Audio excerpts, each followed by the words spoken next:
Hello student, आज की class में डिस्कस करेंगे most important topic quantum number को, जो काफ़ी इम्पोर्टेंट हो जाता है CUET exam, IT JEE, NEET और उत्तराखंड एलटी, टीजीटी, पीजीटी जितने भी केमिस्ट्री से रिलेटिव एग्ज़ाम होते हैं उनके लिए काफ़ी बेनिफिशियल होगा। चलिए बात करते हैं क्वांटम नंबर हैं क्या। एक्चुअल में 4 क्वांटम नंबर हैं, एन, एल, एम और एस। ओके, इसको हम बोलते हैं, this is principal quantum number. ये आपके सामने है azimuthal quantum number, azimuthal quantum number.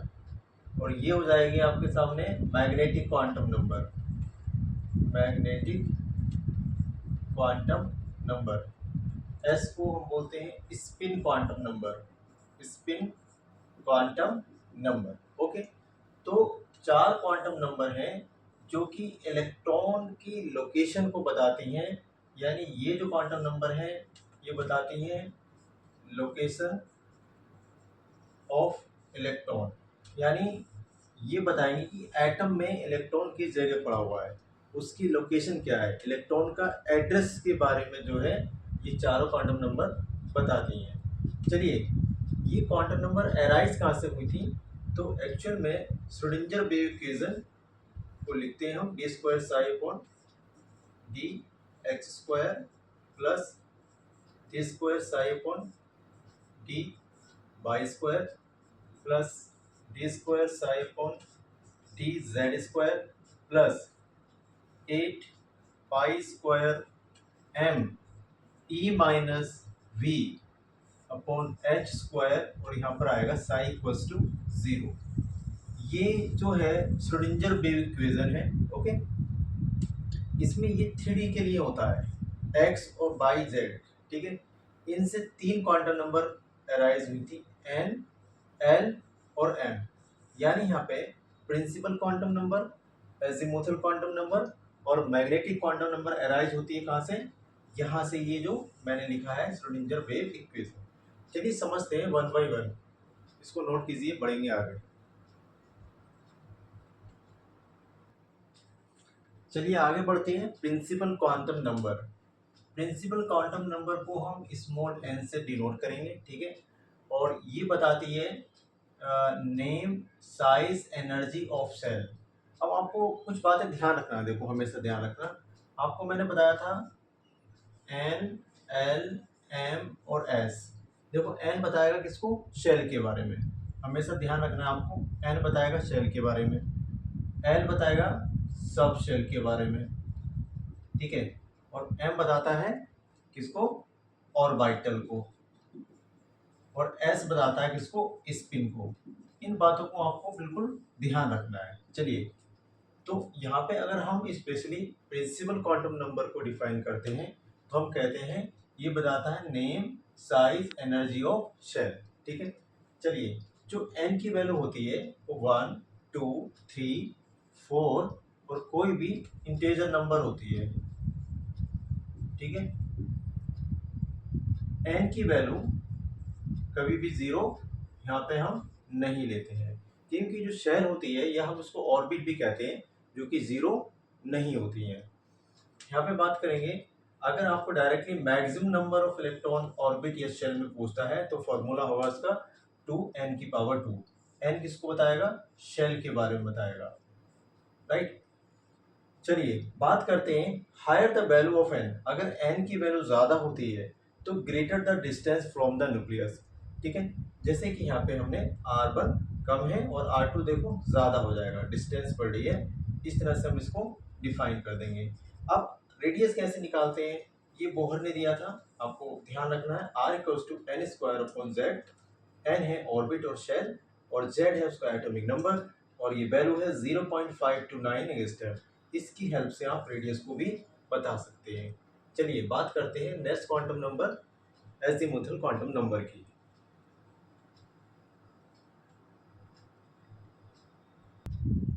चलिए बात करते हैं second quantum number, azimuthal quantum number की।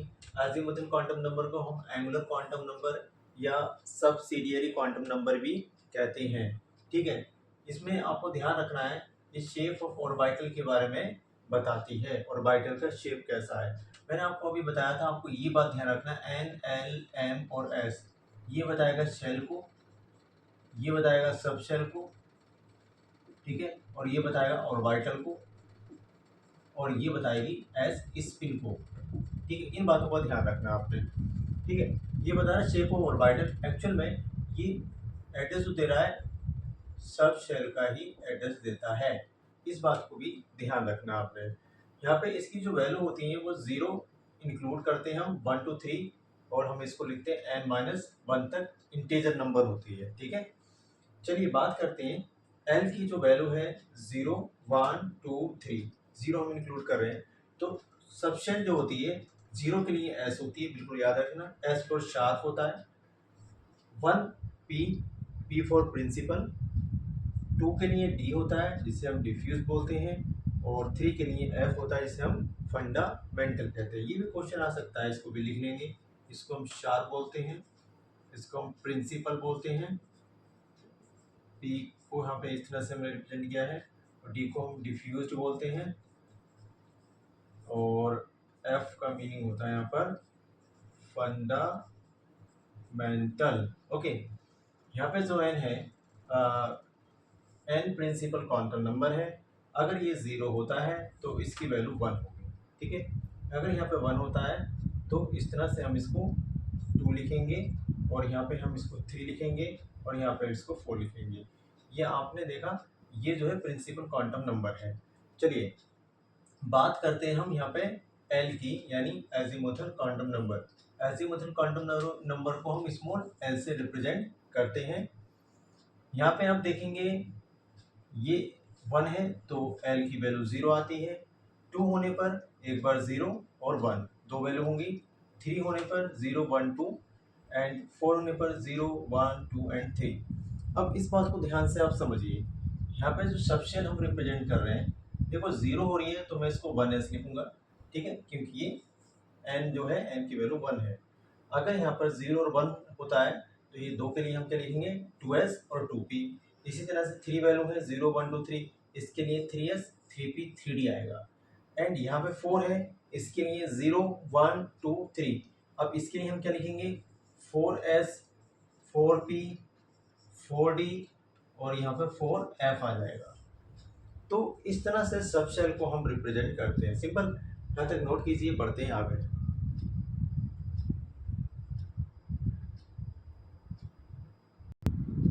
चलिए बात करते हैं third quantum number, magnetic quantum number की। इसको हम स्मॉल m से रिप्रेजेंट करेंगे। देखो ये बताता है ओरिएंटेशन ऑफ इलेक्ट्रॉन के बारे में, यह बताता है कि डिस्ट्रीब्यूशन ऑफ इलेक्ट्रॉन क्लाउड के बारे में। एक्चुअल में m बताएगा नंबर ऑफ ऑर्बिटल को, और orientation of electron in magnetic field. इन दो बातों को अपने दिमाग में आपने रखना है। अब यहाँ पे देखिए, इसकी जो वैल्यूज होती हैं वो ओरिएंटेशन के साथ हम बात करते हैं मैग्नेटिक फील्ड में, तो -l से +l तक होती है, इंक्लूड 0, हम 0 भी इसमें इंक्लूड करते हैं। टोटल वैल्यूज़ की अगर हम बात करते हैं तो वो 12 + 1 होती है। चलिए अब बात करेंगे कि जो वैल्यूज़ होती हैं कैसे हम इसको निकालते हैं और कैसे रिप्रेजेंट करते हैं। आगे बढ़ते हैं, चलिए समझेंगे वैल्यूज़ को। अगर l की वैल्यू 0, 1, 2 और हम 3 तक लेते हैं तो m की जो वैल्यू होगी यहाँ पर 0 होगी। अगर हम 1 लेते हैं तो ध्यान रखना यहाँ पर -1, फिर 0, उसके बाद आपको देखने को मिलेगा +1। इस तरह से आप इसकी वैल्यू को लेते हैं। अगर 2 होता है तो -2 लेंगे, ठीक है, फिर आप -1 लेंगे, 0 इंक्लूड करेंगे, ठीक है, +1 और +2 हो जाएगा। इसी तरह से 3 आता है तो -3 लेंगे, -2, -1, 0, +1, +2 और ये +3।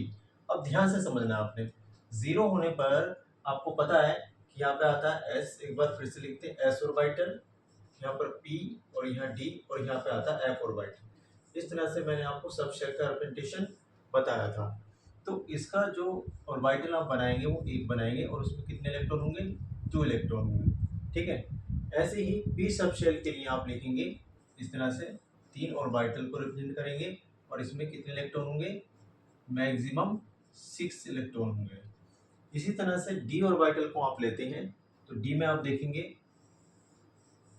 5 1 2 3 4 5 1 2 3 4 5 6 7 8 9 10 आएंगे। अगर हम बात करते हैं ऐप में तो देखेंगे ऐप में कितने होंगे 7 हो जाएंगे।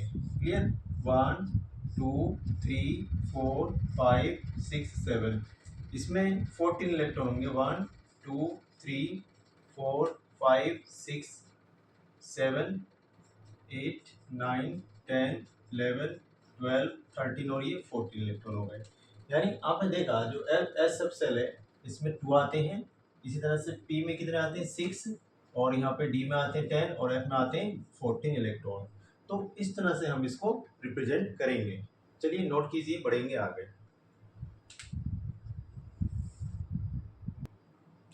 चलिए बात करते हैं फोर्थ क्वांटम नंबर हमारे सामने है स्पिन क्वांटम नंबर। एक्चुअल में इसको हम स्मॉल एस से रिप्रेजेंट करेंगे और ये बताता है, देखो स्पिन नाम से ही पता लग रहा है ये स्पिन को बताता है और स्पिन का मीनिंग यहाँ पे ये होता है कि ये अगर इलेक्ट्रॉन इस तरह से है तो ये बताएगा क्लॉकवाइज रोटेशन और इसको हम प्लस हाफ बोलेंगे। ठीक है, इलेक्ट्रॉन ऐसे अगर हम फिल करते हैं तो ये बताता है एंटी क्लॉकवाइज रोटेशन को और इसको हम माइनस हाफ कंसीडर करेंगे। ठीक है, यानी आपने देखा कि इस तरह से हम ऑर्बिटल में इलेक्ट्रॉन जो फिल करते हैं ये इलेक्ट्रॉन होता है प्लस हाफ वाला और ये जो इलेक्ट्रॉन होता है ये माइनस हाफ होगा। ठीक है, चलिए अब कुछ क्वेश्चंस की हम बात करते हैं, आगे बढ़ेंगे, इसको नोट कीजिए। चलिए क्वेश्चन डिस्कस करेंगे।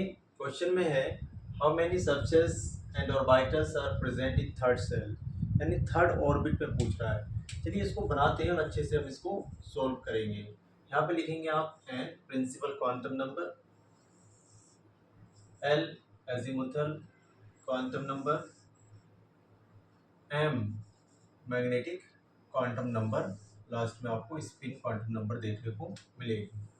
चलिए यहाँ पे n की जो वैल्यू दी है इसने 3 दी है, यानी n बताता है शेल के बारे में या हम इसको ऑर्बिट कहते हैं। ठीक है, तो ये थर्ड ऑर्बिट में पूछ रहा है आपसे। ठीक है, थर्ड ऑर्बिट में आपसे पूछ रहा है कि सबशेल एंड ऑर्बिटल कितने होंगे।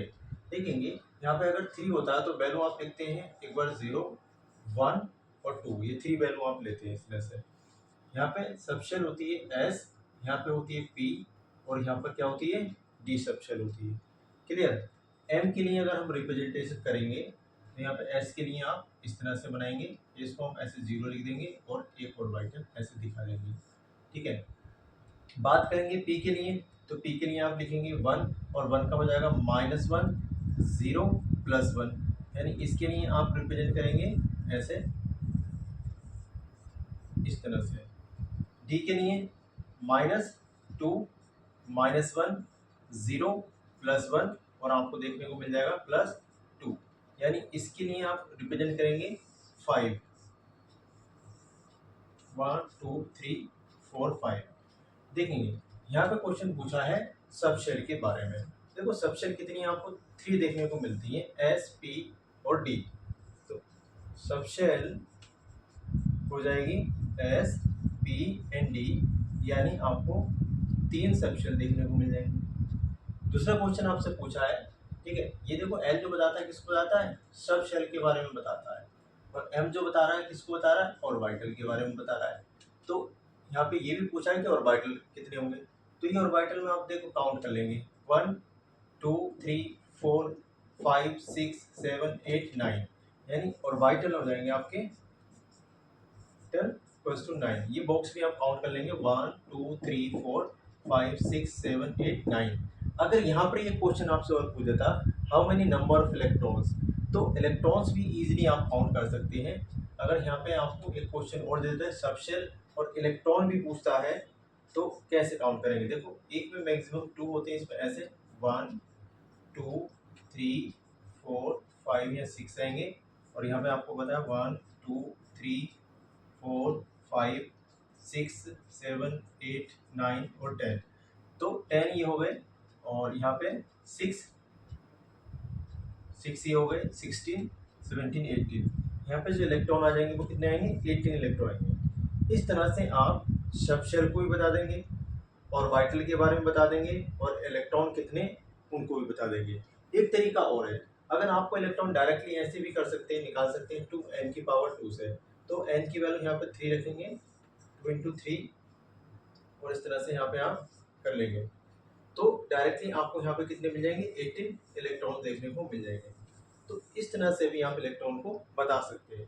तो सबसे इजी यही है कि इस तरह से आप बना लीजिए, और वो आपसे कोई भी क्वेश्चन पूछता है सबशेल और वाइटल या इलेक्ट्रॉन के बारे में, तो आप इजीली उसको कर लेंगे। चलिए मिलते हैं नेक्स्ट वीडियो में।